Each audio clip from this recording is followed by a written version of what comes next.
बोलो जयकारा बोल मेरे श्री गुरु महाराज की जय। सभी गुरुमुख प्रेमियों से सप्रेम जय सच्चिदानंद। महापुरुष तो सदा यही चाहते हैं कि ऐसा ये श्रेष्ठ मनुष्य जन्म मिला है तो कोई भी इंसान दुखी न रहे। क्यों दुखी रहे इंसान? जब मनुष्य जीवन मिलने का कारण ही यही है कि इंसान सुखी हो जाए। सुखी होने के लिए ही मनुष्य जीवन मिला है तो फिर क्यों दुखी रहे इंसान? ये जीवन क्यों ना सुखी हो जाए? और जीवन तो जीवन, परलोक भी सुहेला हो जाए। यदि इस जीवन में सुख न होता, मनुष्य जीवन को प्राप्त करना सुख के लिए नहीं होता, तो महापुरुष इतना जोर न देते, बार बार न समझाते कि यही अवसर है सुखी होने का। और फिर ये भी है कि महापुरुषों की अगर बात माने, समझें कि यही जीवन सुखी होने का है, और कहीं हमारे दिमाग में संशय हो तो महापुरुष भी पूछ लिया करते हैं हमसे कि अगर तुम इस जीवन में सुखी नहीं हो सकते, तुम्हें ऐसा लगता है, या तुम होने की कोशिश नहीं करते, इस मनुष्य जीवन में सुखी होने की चेष्टा नहीं करते, प्रयास नहीं करते और सुखी हुए बिना ही चले जाओ यहाँ से, तो बताओ फिर आगे कोई ऐसा अवसर मिलेगा? यानी महापुरुष सवाल करते हैं हमसे कि मान लिया जाए कि यहाँ पर सुखी होने की कोशिश नहीं की, गफलत में समय व्यतीत हो गया, सुखी होने से वंचित रह गए, सुखी हुए बिना यहाँ से चले गए, तो क्या सोचते हो आगे कोई अवसर है ऐसा?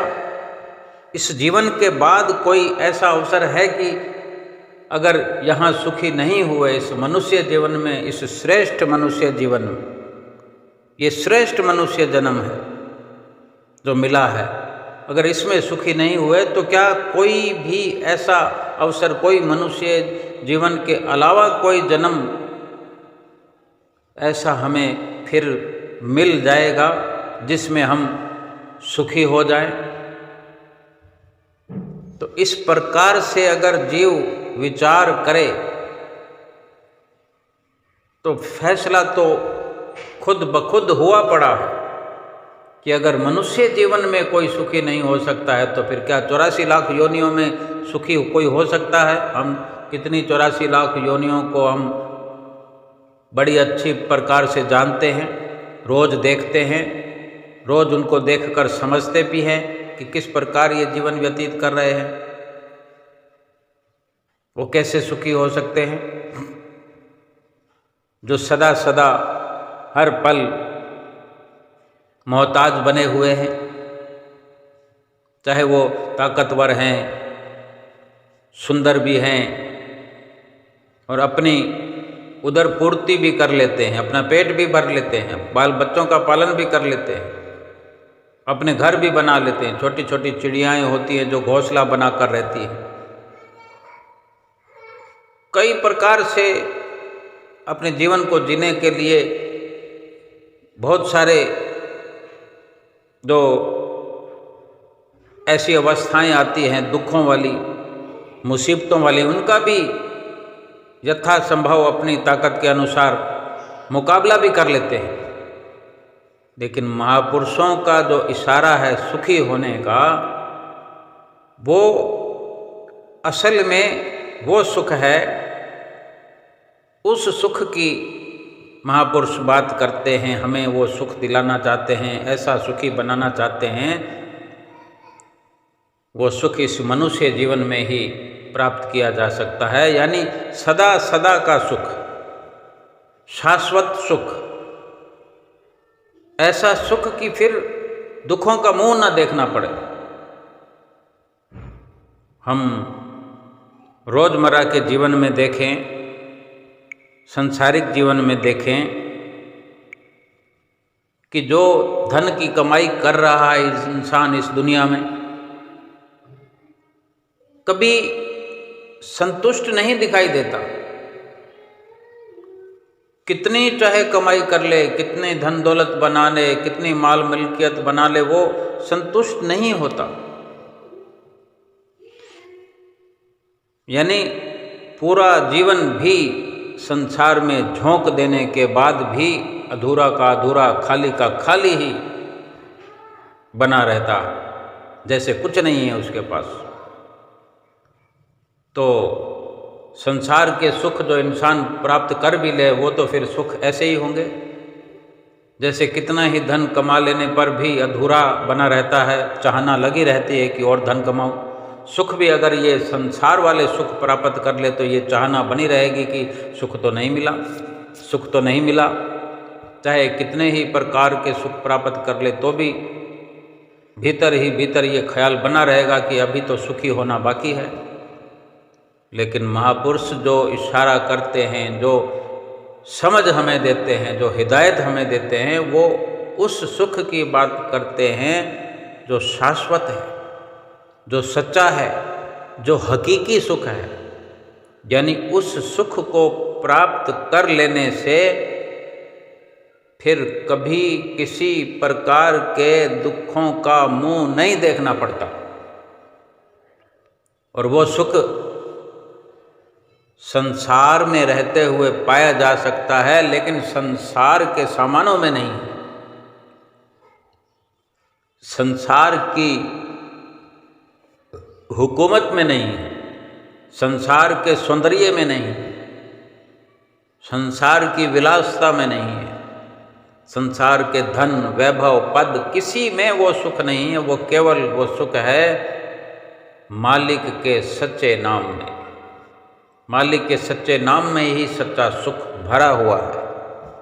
मालिक के सच्चे नाम में ही सच्ची दौलत भरी हुई है। अगर इस मालिक के नाम की कमाई करके, मालिक के नाम का धन इकट्ठा करते हुए अगर लगे कि अभी मैं अधूरा हूँ और प्राप्त करना है, तो ये सार्थक होने वाला है। मालिक की भजन भक्ति करते करते करते करते हम कभी भी संतुष्ट ना हो तो इसी में भलाई है, क्योंकि हर वक्त अधूरे बने रहें और भक्ति की कमाई में रात और दिन लगे रहें, क्योंकि ये धन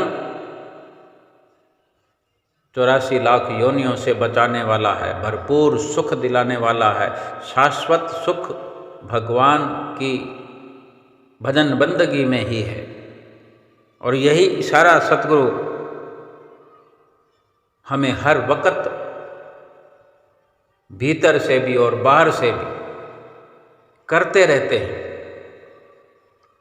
कि यदि इस लोक में सुखी नहीं होवोगे तो फिर आगे कैसे सुखी हो जाओगे। यहाँ से सुखी होकर के जाओ, यहाँ सुखी हो जाओ। यहाँ अगर सुखी हो गए तो फिर कोई दुख कभी नहीं सताएगा, बल्कि दुखों का रास्ता ही बंद हो जाएगा। दुखों के गर्त में जाना ही नहीं पड़ेगा, फिर से दोबारा सुखी होने की कोशिश ही नहीं करनी पड़ेगी, क्योंकि सदा सदा के सुख में जब हम प्रवेश कर जाएंगे, सदा सदा का सुख हमारे भीतर हम प्रवेश करा पाएंगे। यानी सुख से ही मिल कर के हम सुख स्वरूप बन जाएंगे, चिंताओं से मुक्त हो जाएंगे। और इस लोक में हमने अपनी चिंताएं न मिटाई तो इस मनुष्य जीवन में, इस लोक में जो ये उपलब्धि हासिल है, ये मनुष्य का चोला जो मिला है, इसके अलावा मनुष्य जीवन के अलावा कोई योनि ऐसी नहीं 84 लाख योनियों में जिसमें चिंता मुक्त हो जाए, शाश्वत सुख को प्राप्त कर ले।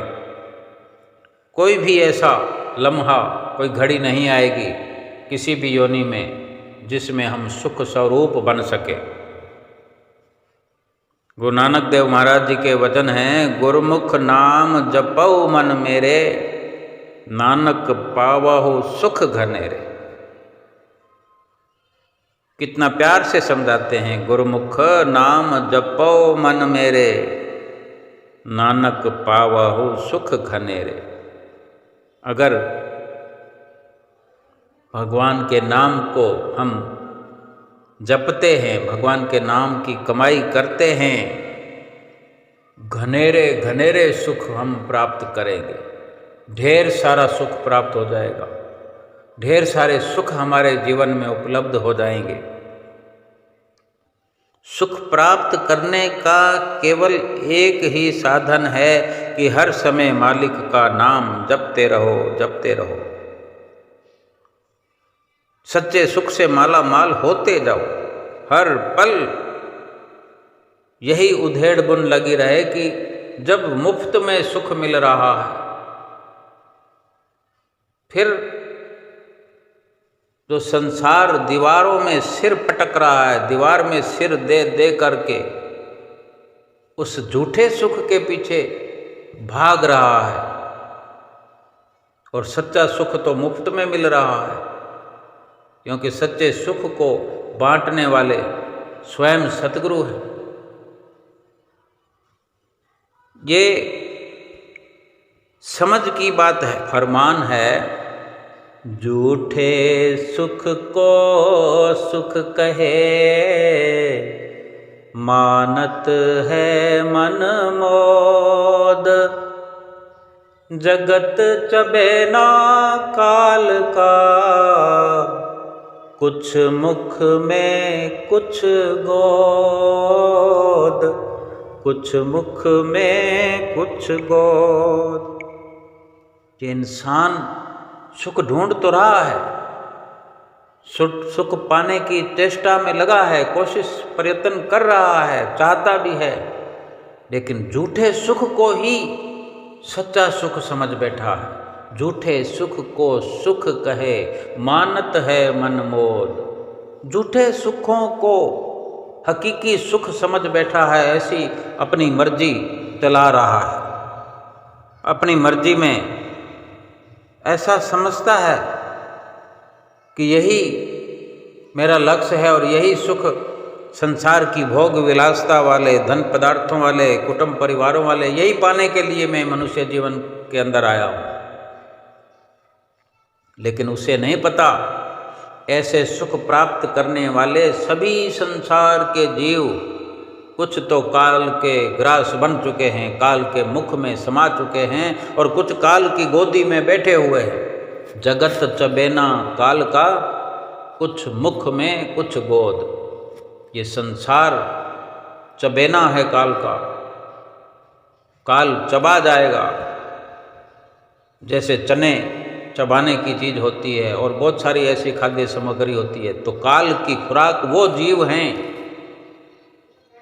वो शरीर हैं, चाहे मनुष्य योनि में हो चाहे पशु योनि में हो, जो भगवान से गाफिल है, भगवान की भक्ति से गाफिल है, भगवान की नज़दीकी से, भगवान के दर्शन दीदार से बेमुख हैं। वो काल का चबेना, काल की खुराक है, वो काल के गाल में समा कर नष्ट हो जाने वाले हैं। 84 लाख योनियों के जीव, गधे घोड़े बिल्ले कुत्ते, पशु पक्षी, कीट पतंगे, ये काल का ग्रास बन जाएं तो इतना दुख मनाने की जरूरत नहीं। लेकिन मनुष्य जीवन में आकर के अगर काल का ग्रास बन गया, काल के मुख में समा गया,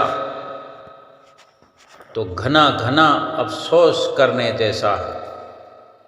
और सबसे अधिक अफसोस महापुरुषों को होता है, क्यों? वो देख रहे हैं, काल के मुख में जाता हुआ देख रहे हैं मनुष्य जीवन में आए हुए प्राणियों को, जीवों को काल के मुख में जाता हुआ, काल का ग्रास बनता हुआ देख रहे हैं, और वो सब भली भांति समझते हैं, वो जानते हैं, इसीलिए उनको दुख होता है, अफसोस होता है, तभी हमें समझाते हैं। बेशक हम गुरुमुख हैं, सतगुरु के सेवक हैं, तो क्या हम गलतियां नहीं करते? हमें इसीलिए बार बार हिदायत करते हैं कि हम गलतियों पर हैं, हम लापरवाही में हैं, कदम कदम पर भूलते हैं, सतगुरु की आज्ञा की अवज्ञा हो जाती है, अवहेलना हो जाती है हमसे। और यही वो पल क्षण ऐसे होते हैं जिनमें ऐसी करतूत हो जाती है, ऐसे कर्म हमसे, पाप हमसे ऐसे हो जाते हैं जिनके कारण काल के ग्रास में समा जाने का खतरा बना रहता है। इसलिए महापुरुष बार बार समझाते हैं, अगर ऐसा डर या ऐसा नुकसान ना होता, काल के ग्रास में समाने का खतरा ना होता, तो महापुरुष हमें इतनी चिंतातुर अवस्था में समझाते नहीं, इतना चिंतित ना होते हमारे लिए। लेकिन यही कारण है जिसका महापुरुषों को अंदेशा है, वे हमारे पल पल की खबर रखते हैं, तभी बार बार हिदायत करते हैं कि यही मनुष्य शरीर ही तो, ये मनुष्य जीवन ही तो हमेशा हमेशा के सुख से माला माल होने का ये शरीर जरिया है। हम गुरुमुख प्रेमियों को, हम सेवकों को, जहाँ भी रहते हैं, जैसे भी रहते हैं, जिस हाल में भी हैं, सतपुरुषों के आदेश अनुसार उनकी आज्ञा की अवज्ञा ना करें, अवहेलना ना करें, उनकी आज्ञा में तत्पर रहें। अगर यहाँ सुख पाने का प्रयास करके हम सुखी हो गए, सच्चा सुख पा लिया, अपनी जीवात्मा को सुखी बना लिया, फिर परलोक तो अपने आप संवर जाएगा, क्योंकि यहाँ जो किया जाएगा वही परलोक में हमारे सामने आएगा। और भरपूर कार्रवाई सतगुरु की आज्ञा में चलकर, सतगुरु की आज्ञा को मान करके भजन भक्ति करने में सफलता प्राप्त करी, तो हमारा ये लोक तो सुखी होगा ही, और परलोक भी संवरेगा, और जीवन सुखमय हर पल रहेगा। ये नाम का जो हम नित्य प्रति भजन सुमरण करते हैं, ये एक प्रकार से पौधा लगा दिया है सतगुरु ने हमारे भीतर हृदय के अंदर। अब इसको नाम जप जप कर, नाम जप जप करके इस पौधे को फलना फूलना तभी संभव है जब हम सतगुरु की आज्ञा में रहें और पूरी निष्ठा से, चेष्टा से, श्रद्धा से सतगुरु की आज्ञा की पालना करें और अपने लक्ष्य को प्राप्त करें। नाम जिसके हृदय में बसता वही सच्चा धनवान है, मनन करे जो वचनों पर वही परम विद्वान है। हित चित्त से करे चाकरी सो ही पुरुष प्रधान है, सजदे में उसके आ झुकता सारा कुल जहान है। ये कितने सुंदर वचन हैं कि जिसके हृदय में नाम बसता है, इस दुनिया में, इस सृष्टि में धनवान तो वही है जिसके पास नाम का धन है। और जो वचनों पर अमल करता है, वचनों पर चलता है, आज्ञा में रहता है, वो विद्वान नहीं बल्कि परम विद्वान है। और जो सेवा करता है हित से, चित्त से, श्रद्धा से, भाव से, वास्तव में मनुष्य कहलाने का हकदार है वो इस दुनिया में। फिर ऐसी अवस्था में संसार उसके सजदे में आकर झुकता है। और कहाँ भगवान के नाम से बेमुख होकर, भगवान के नाम को न जपने वाले जीव इस दुनिया में मनुष्य तन में आकर भी एक एक के आगे सर झुकाते फिरते हैं, जगह जगह अपने माथे पटकते फिरते हैं, इंसानों के आगे अपने दुखड़े सुना सुना करके रोते फिरते हैं। भला रोने वाले के आगे कोई जाकर रोएगा तो उसको कौन आंसू पहुँचेगा? सारा संसार बंधन में है, बंधा हुआ है, मोह माया में जकड़ा हुआ है। और कोई दूसरा मोह में बंधा हुआ, जकड़ा हुआ, बंधे हुए के आगे जाके अपना रोना सुनाएगा कि मैं बंधा हुआ हूँ, मुझे मुक्त कराओ, मुझे मुक्त होना है। क्या कोई कैसे बंधन मुक्त कराएगा जो स्वयं बंधन में है? महापुरुष फरमाते हैं कि बंधे को बंधा मिले, छूटे कौन उपाय, कर सेवा निर्बंध की, जो बंध से लेत छुड़ाए, बंध से लेत छुड़ाए। साफ साफ सरल शब्दों में महापुरुष हमें आगाह करते हैं कि बंधे को अगर कोई बंधा, कोई व्यक्ति अगर बंधा हुआ है किसी पेड़ से, एग्जाम्पल उदाहरण के तौर पर हम समझते हैं कि किसी पेड़ को कोई बंधा हुआ है, किसी ने बांध दिया है, और कोई सामने किसी और पेड़ से कोई और बंधा हुआ है, वो एक दूसरे से अगर अर्ज करते हैं छुड़ाने की, वो कहेगा कि मुझे छुड़ाओ, वो कहेगा मुझे छुड़ाओ, तो बंधन वाला बंधन वाले के बंधन नहीं छुड़ा सकता। हाँ, कोई निर्बंध प्राणी आकर दोनों को छुड़ा सकता है। यही फरमान महापुरुषों का है कि बंधे को बंधा मिले, छूटे कौन उपाय। किस तरीके छूटे? अगली पंक्ति में सार बताते हैं कि कर सेवा निर्बंध की, जो बंद से लेत छुड़ाए। यानी ऐसी चाकरी करो, ऐसी किसी की दासता स्वीकार करो जो जीवन और मरण के बंधन से आज़ाद कर दे। यहाँ तो दुनिया में आम इंसान की अगर हालत देखी जाए तो छोटे छोटे बंधन के लिए, थोड़ी थोड़ी देर के लिए, थोड़ी थोड़ी देर के लिए, कभी इधर कभी उधर, कभी इधर कभी उधर याचना करते फिरते हैं।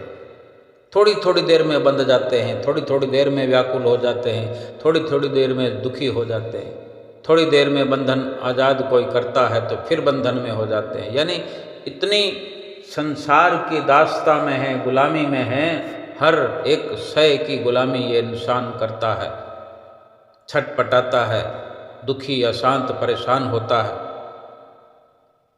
एक एक की गर्ज करके थोड़ी थोड़ी देर के लिए सुखी होता है, फिर दुखी होता है। और संत महापुरुष जो हिदायत करते हैं कि कर सेवा निर्बंध की, जो बंध से लेत छुड़ाए। निर्बंध कौन है? मुक्त पुरुष कौन है? वक़्त के संत महापुरुष हैं, जो स्वयं बंधनों से मुक्त हैं, बंधनों से आज़ाद हैं। उनकी चाकरी करें, उन्हीं की सेवा करें, उन्हीं की आज्ञा की पालना करें, उन्हीं से शिक्षा प्राप्त करें। हमारे सभी बंधन मुक्त हो जाएंगे। लोक और परलोक के दुखों के बंधन काटने वाले वक़्त के संत महापुरुष हमें तो मिले हुए हैं। हमारे जीवन में कितना ये लाभ का अवसर है कि मनुष्य जीवन पाकर भी वो सारी सहूलतें हमें मिली हुई जिसमें पूरा पूरा लाभ उठाया जा सकता है। जिसके जीवन में, दुनिया में जिसके माता पिता संपन्न होते हैं, उसके बच्चे किस प्रकार सुविधाओं से लैस होकर के हर कार्य करते हैं। बचपन में बच्चे स्कूल जाते हैं, उसका देखो पहनावा, देखो उसका बैग, देखो उसके जूते, देखो उसका रख रखाव, देखो नौकर चाकर उनको छोड़ने आते हैं।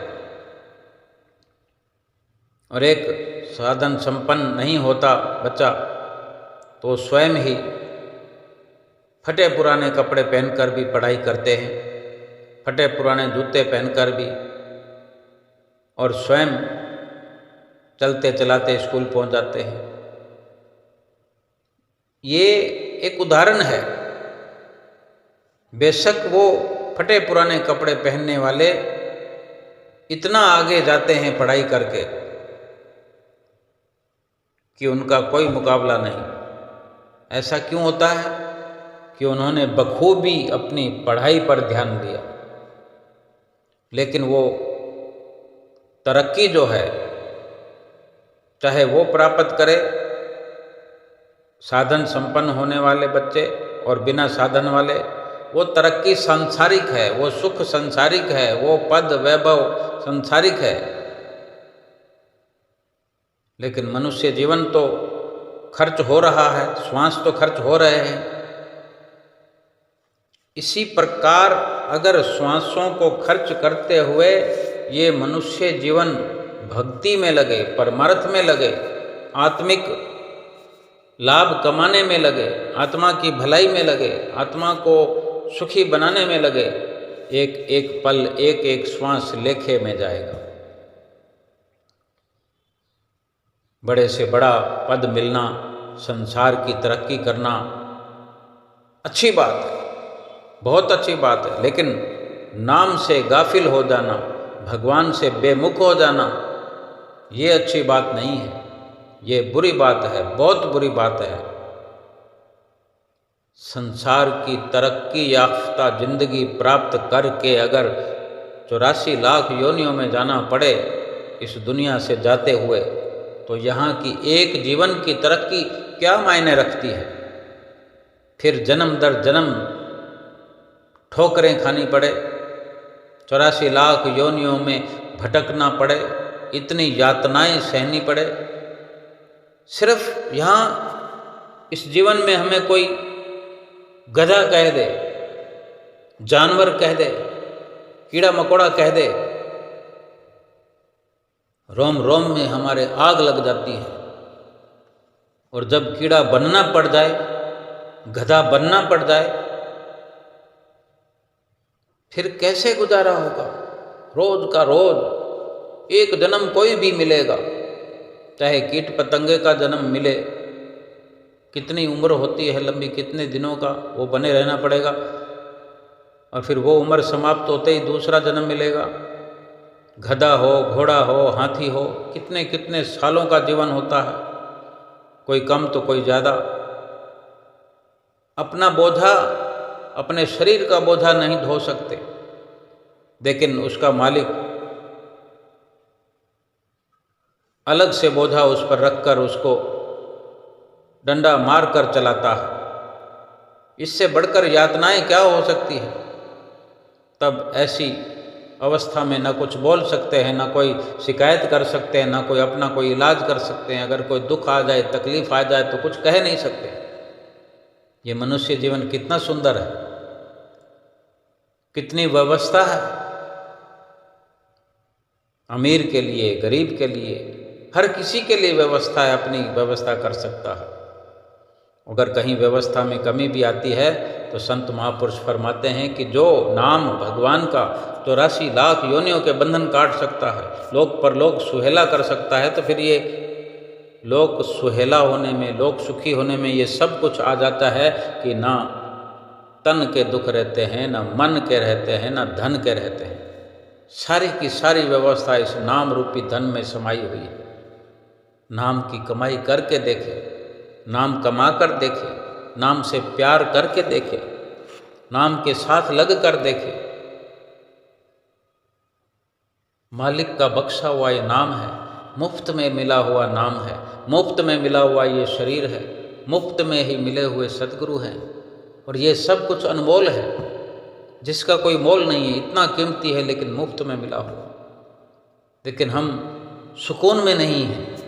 ये सब कुछ मुफ्त का जो पा करके हम सुकून में नहीं हैं। ऐसा लगता है कि हमें कोई ठग रहा है।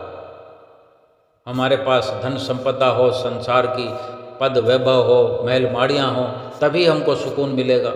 लेकिन जिनको महल माड़ियाँ मिली हुई हैं, जिनको सभी साधन मिले हुए हैं, मोटर गाड़ियाँ मिली हुए हैं, पूछें उनसे क्या वो सुखी हो गए हैं? वो ज़्यादा दुखी है, वो जोर जोर से चलाते हैं।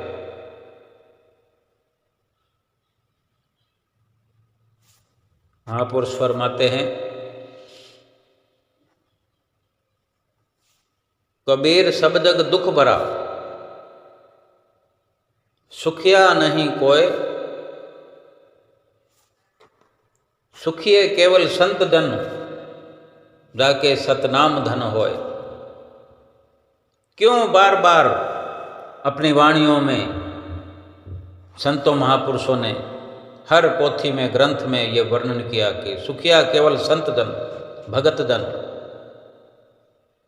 जिनके पल्ले नाम का धन है, जिसने नाम की कमाई की है, जो नाम की कमाई करते हैं, कर रहे हैं, केवल वही सुखी है इस दुनिया में। कबीर सब जग दुख भरा।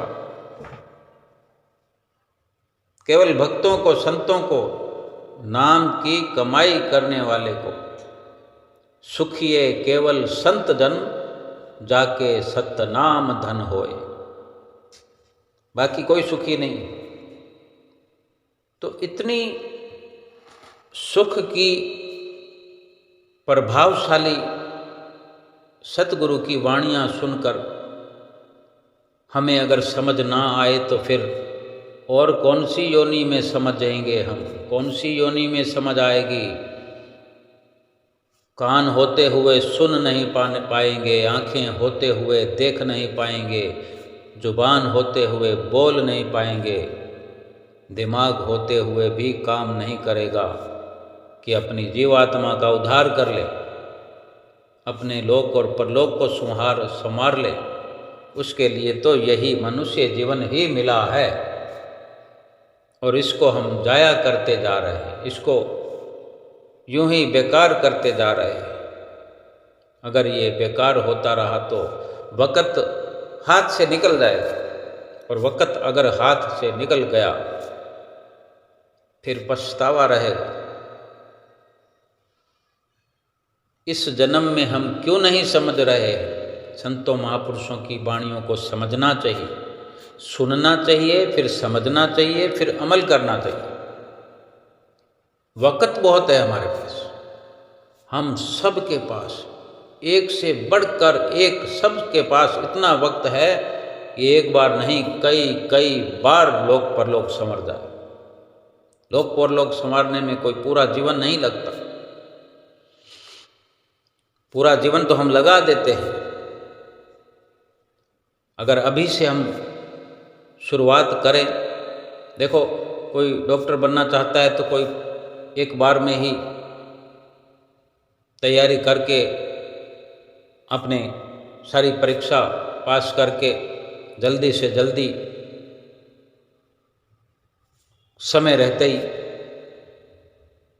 डॉक्टरी की शुरुआत कर देते हैं और अपना पूरा ट्रेनिंग का समय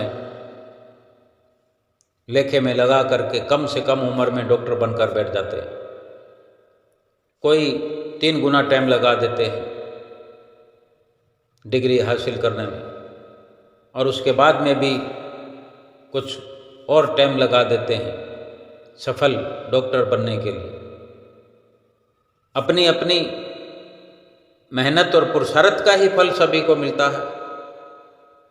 तो लोक परलोक संवारने के लिए ये मनुष्य जन्म मिला हुआ है, तो क्यों ना फिर हम गफलत किए बिना अपने मुकाम को हासिल करें, अपनी मंजिल पर पहुँचे। अधिक से अधिक 5 नियमों की पालना ही तो करनी है। सतगुरु दाता दीनदयाल महाराज जी पे अटल विश्वास ही तो करना है। उन्हीं को अपना सर्वे सर्वा बना करके, उन्हीं पर ही एक भरोसा करके, उन्हीं का कहना मान करके 2 घंटे नित्य प्रति भजन सुमरण करके नाम जपने की हद कर दें, यमराज का खाता रद्द कर दें। बोलो जयकारा बोल मेरे श्री गुरु महाराज की जय।